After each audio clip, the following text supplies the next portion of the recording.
So I want to talk about bestsellers today, and this is going to be kind of like a voiceover or a podcast. I don't know what you want to call it, but I'm going to be showing you how I make my bestseller, which are my thank you cards, while talking about how to create a bestseller for your own shop.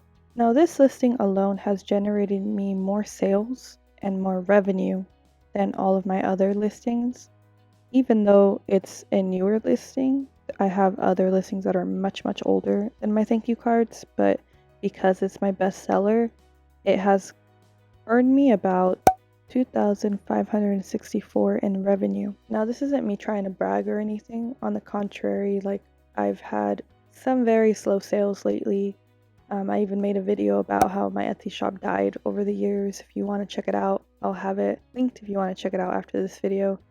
But this is just me trying to explain why it's really a good idea to have a bestseller like this, just so you're generating consistent sales, even if like all your other sales are slowing down. Now, the reason these are my bestsellers, well, there are several reasons. One, because it's a custom listing, so my customers are able to choose the color, implement their logo, and their social media handles, and if they want, I could also change some of the text if they want me to.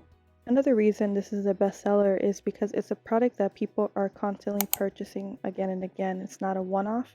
Although it's great to have one-off products in your shop, I feel like it is necessary to have one or more, if you can, products that people are constantly buying so that you have those consistent sales coming in from repeat buyers. One thing I do recommend for repeat customers, such as my thank you cards, where I do have people coming back wanting to purchase again with the same design, is to save the design in your files and name it accordingly so you are able to find it later. So what I do is I name it the business name.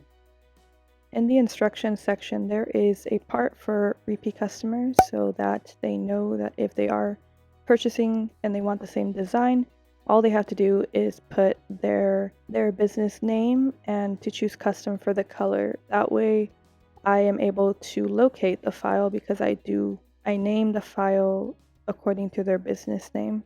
So you're probably wondering, how do I create a bestseller then?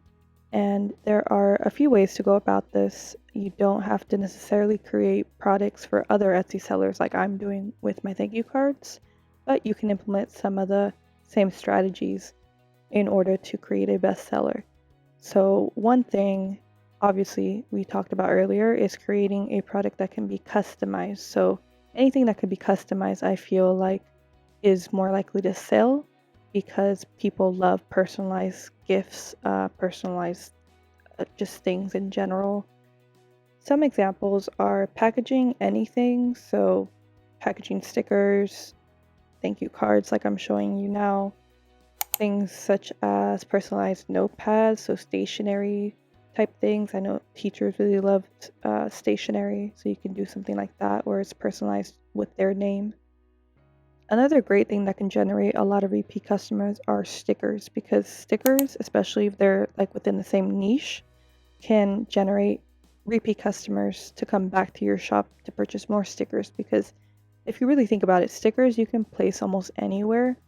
I know some people like putting stickers on their journals or their binders, and let's say they get a new binder, they go back to school and they get a brand new binder, they're going to want to put stickers on that binder. And if you have other listings or maybe newer listings but within the same niche, such as like let's say for me, I have a lot of writer stickers. So if I create other writer stickers and they come back to my shop and they see the new listing, they're more likely to purchase those because they're within the same niche.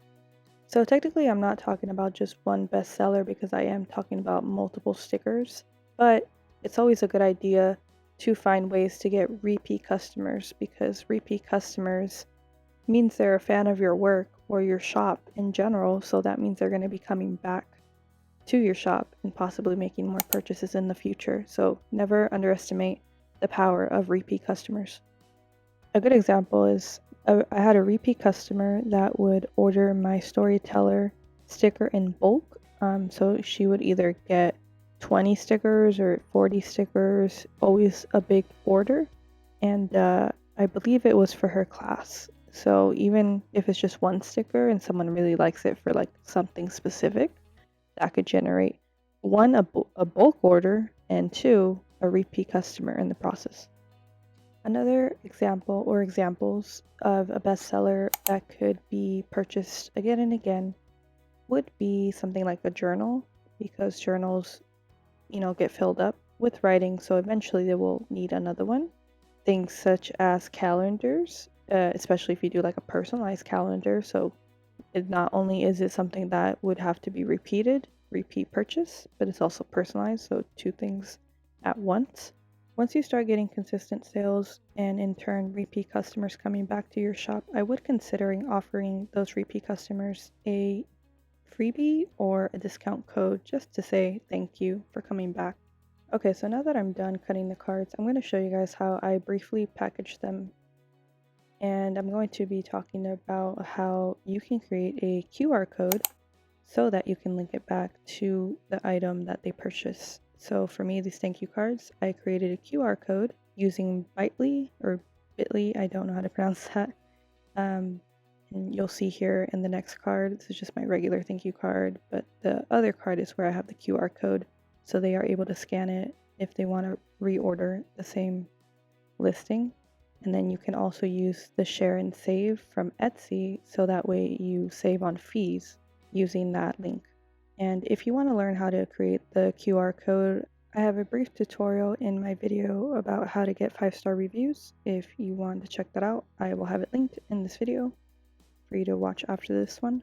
I use a clear envelope to protect it in case it does get wet. The cards will be nice and safe. And then I just finish it off by adding some thank you stickers. These are actually discontinued from my shop, so they're not available anymore.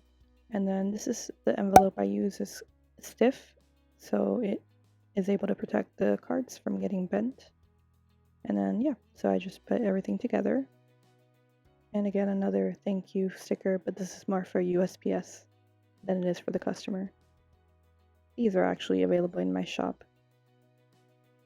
And then we just need the shipping label there, and that is how I package it.